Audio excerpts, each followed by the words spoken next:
Good morning, metalheads of the internet, and welcome to a brand new episode of the Metal Meltdown. Today we are talking about the latest studio album from 200 Stab Wounds entitled Manual Manic Procedures. This is the sophomore full-length studio album from this American death metal crew hailing from Cleveland, Ohio, to be exact. They've only been around for about 5 years now, and they've only released a few other things, another EP, another album. That's it, but despite that, they've made quite a name for themselves within the modern death metal scene, and they owe a lot of their success to being one of the most authentic and simplistic, gory, old-school death metal bands out there. Like when I say that 200 Stab Wounds are very simply a death metal band, that's it. They truly are, very simply, a death metal band. So much so that I can't even really argue with somebody who would come in here and just go, well, they're a generic death metal band and blah, blah, blah, blah, blah. Like, yeah, you're kind of right. I don't really know what to say to you.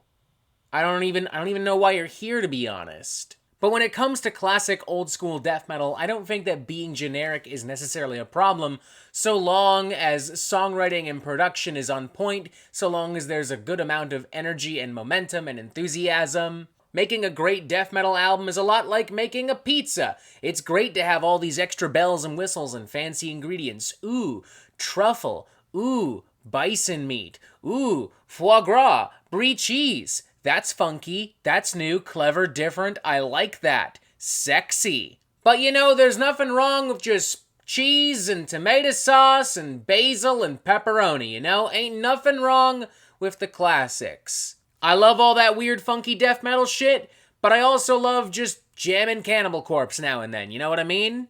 And that's where 200 Stab Wounds come in, you know? They have that modern production value, like everything is crisp and clean and punchy and mean.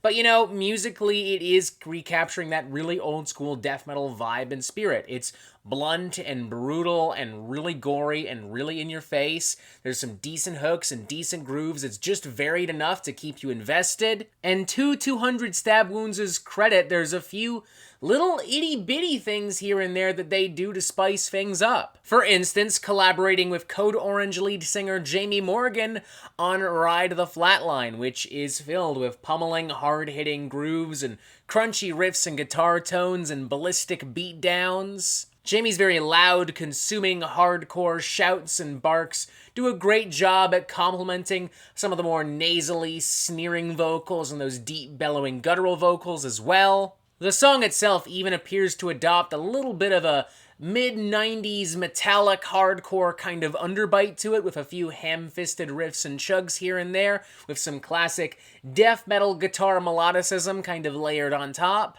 Then there's the very Fulci-esque double whammy of Led to the Chamber and Liquefied, which combines cold, ominous, haunting, atmospheric synth work with a lot of like beefy, muscular death metal riffage and like soaring, hellish death metal guitar solos and licks. It's big and loud and bold and genuinely quite menacing and evil sounding. And I like that as it goes on, and as these two worlds kind of slowly mesh more and more together, the track also gets a little bit more unhinged and more erratic.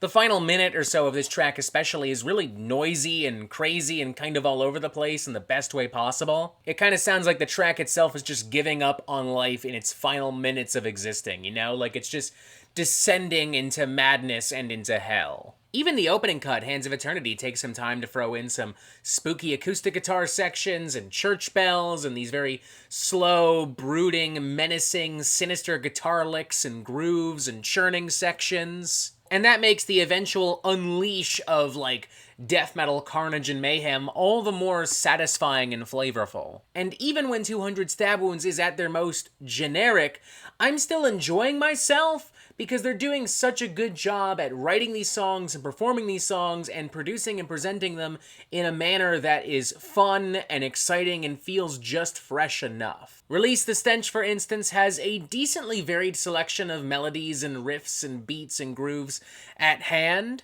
It has high-octane assaults, it has classic old-school death metal guitar shredding, it's got some really crunchy galloping grooves, it's also got like a slower kind of breakdown-ish section on par with like Suffocation that paves the way into a really chuggy kind of assault on par with something I might hear from Internal Bleeding. Defiled Gestation as well benefits from having a pretty steady beat that gives it a lot of natural energy and momentum, and they're constantly building all these different riffs and structures and arrangements on top of this, but it still feels really grounded and like down to earth and gritty. Love those triplet grooves and galloping riffs that you hear all throughout as well. It almost feels like Lamb of God if they went into kind of like a mid-90s death metal direction. And of course, Gross Abuse, one of my favorite cuts on the record.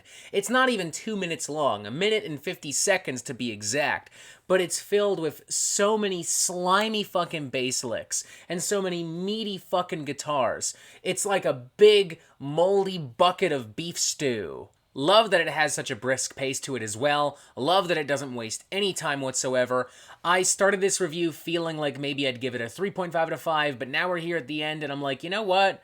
Fuck it, 4 out of 5. I really enjoyed myself. It is definitely, absolutely, almost inarguably fair to say that, 200 stab wounds aren't exactly reinventing the fucking wheel here. If you don't like death metal at all, then there's probably nothing here that would really change your mind at all. And it's also fair to say that if you're looking for something more exciting, more inspired, more progressive and ambitious, yeah, maybe this ain't it, because even this album's most exciting and new and funky moments, it's not exactly new for this genre. We name-dropped some pretty big-name bands all through this, after all. But I don't know, man, I had fun, and is that not the point of, music, of metal music? To listen to it and have fun? I feel like that's the point. This death metal pizza may not have truffles and bison and foie gras and such, but you know what? It's still a delicious fucking pizza. I still enjoyed myself. Maybe it's not gonna go in the Michelin guide, but I'll happily pay a couple of bucks and buy myself a fucking Diet Coke and fucking just hang out and eat this pizza. It's everything you want from a great, simple, classic death metal record, plus a few other little itty-bitty spices and twists and turns. I enjoyed it, and I think if you have a soft spot for that really old-school death metal sound and feel, you're gonna enjoy this too. 4 out of 5, check it out. I honestly thought it was great. I had fun, alright? I did, straight up. And that is it for the Metal Meltdown. I am not an expert, nor do I claim to be. So what do you think? Do you like this record? Do you not like this record? And what do you want to hear from me next? And thank you for watching. Make sure you press subscribe right here so you get updates on the Metal Meltdown fucking immediately. And as always, you have yourself a fantastic fucking day.